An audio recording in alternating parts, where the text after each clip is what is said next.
भारत में कहानियों की एक बहुत पुरानी परंपरा है। भारत ही नहीं, दुनिया की जितनी भी प्राचीन सभ्यता है उसमें कहानी के माध्यम से संदेश देने की एक बहुत पुरानी परंपरा है।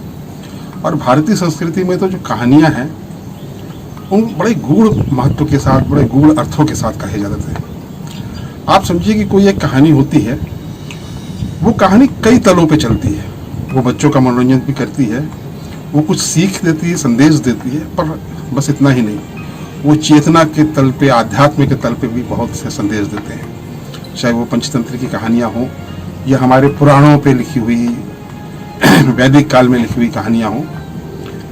आज मैं कहानी के बहाने में जो बात कर रहा हूँ वो ऐसी एक कहानी है।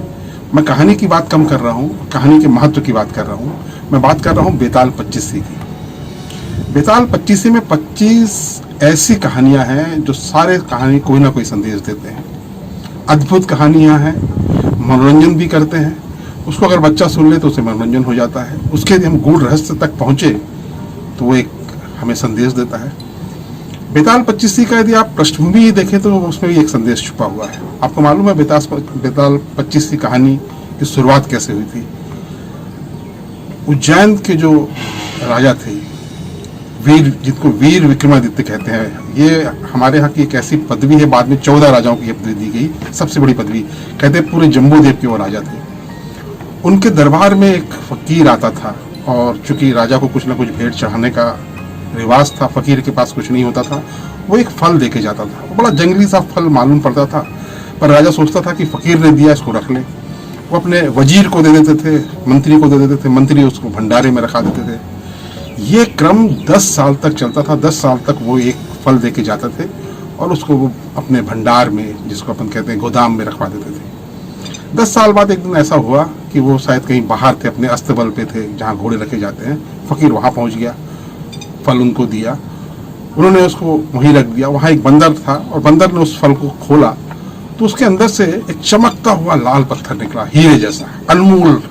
राजा की आंख बिल्कुल फैल गई कि अच्छा, मैं जैसे एक जंगली फल समझता था और फकीर का दिया हुआ एक उपहार समझ के रखता था उसमें। तो उसने फकीर से पूछा इसमें क्या है, तो उसने बताया कि ये अनमोल रत्न है। तो फिर भंडार से सारे 10 साल में जितने भी वो उसको उस तरह के फल दिए गए थे, सबको खोला गया और देखा गया सब में उस तरह के अनमोल रत्न निकले थे। तो अब आप इसमें आप समझिए कि तो कहानी का पाठ है, इसमें आप समझिए इसमें एक उद्देश्य छुपा है, एक संदेश छुपा है। मनोरंजन तो है, एक इस तरह की घटना घटती है। संदेश इसमें ये था कि हम रोज चूक जाते हैं, हमारे सामने कोई ना कोई उपहार भगवान रखता है। 10 साल से रख रहा था एक फकीर, लेकिन हम देख नहीं रहे थे। बंदर ने हमें हमारी आंख खोली और बताया कि इसमें, यहीं से बेताल पच्चीसी की प्लॉट शुरू होता है। और वो फकीर विक्रमादित्य जी को मरघटी में बुलाता है, मरघटी ही कहते हैं उसको, जहाँ लाशें जलती हैं। अब देखिए यहाँ भी एक संदेश है। विक्रमादित्य डरते हैं और सोचते हैं कि मैं जाऊँ या ना जाऊँ। वो फकीर कहता है आप रात को मरघटी आइए जहाँ आत्माएं वास करती है, वहाँ मैं आपको ऐसी विद्या दूंगा, आपको कुछ मिलेगा। डरता सब है, वीर भी डरता है, वीर विक्रमादित्य भी डरे हैं। बस वीरों में और कायरों में अंतर ये होता है कि वीर डरता है लेकिन करता है, और कायर डरता है तो पीछे भागता है। तो विक्रमादित्य डरते हैं, लेकिन वहाँ जब जाते हैं तो फिर वो 25 कहानियाँ शुरू होती है, जहाँ वो फकीर उनसे कहता है कि यहाँ से 2 गज दूर एक लाश एक पेड़ में लटक रही है, उसको आप वहाँ से खोल के अगर मेरे पास तक ले आएंगे तो आपको मैं वो विद्या दूंगा जिससे आप पूरी दुनिया में अमर हो जाएंगे।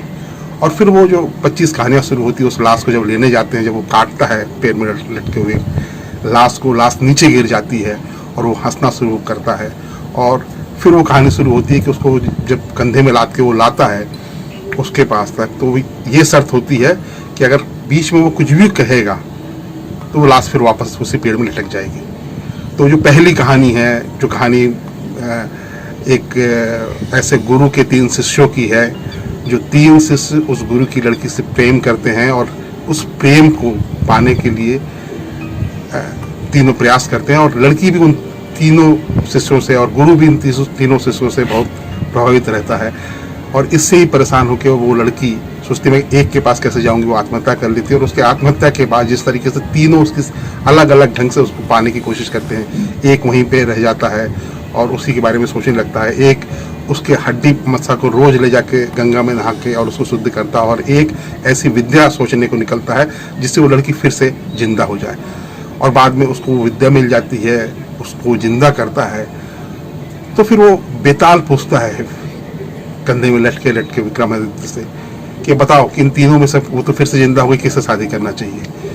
तो वीर विक्रमादित्य को उसका उत्तर मालूम था और अंदर से वो उसको बोलना नहीं था, लेकिन वो बोल पड़ता है और बोलता है जिसने उसकी सेवा की है वो तो उसका पुत्र जैसे हुआ, जिसने उसको फिर से हड्डी मज्जा से फिर से बनाया वो पिता समान हुआ। तो इन दोनों शादी नहीं कर सकता। जो उसकी याद में वहाँ बैठा रहा, कुछ नहीं किया, उससे उसकी शादी होनी चाहिए। लेकिन इस कहानी में संदेश ये है कि आप जब जब बोलोगे, जब जब कुछ करोगे, और ऐसी 25 कहानियाँ चलती रहती, 24 बार वो अपने आप को रोक नहीं पाता बोलने से। हमारे जीवन में भी यही है, हम अपने थॉट को नहीं रोक पाते, हम उसको नहीं रोक पाते। और फिर अंतिम कहानी आपको मालूम है जिसमें फिर वो नहीं बोलता, जिसमें बेटे की शादी माँ से और पिता की शादी पुत्री से होता है। फिर वो प्रश्न निकलता है कि इनके बच्चों का क्या संबंध होंगे, और फिर वीर विक्रम चुप रहते हैं। तो कहानी ये कहती है कि 25 बार में विक्रम को समझ में आया, वीर विक्रम को समझ में आया कि मौन का भी एक अर्थ है। मौन आपको अपनी मंजिल तक ले जाएगा, बोलने से आप अपनी मंजिल तक नहीं जाएंगे।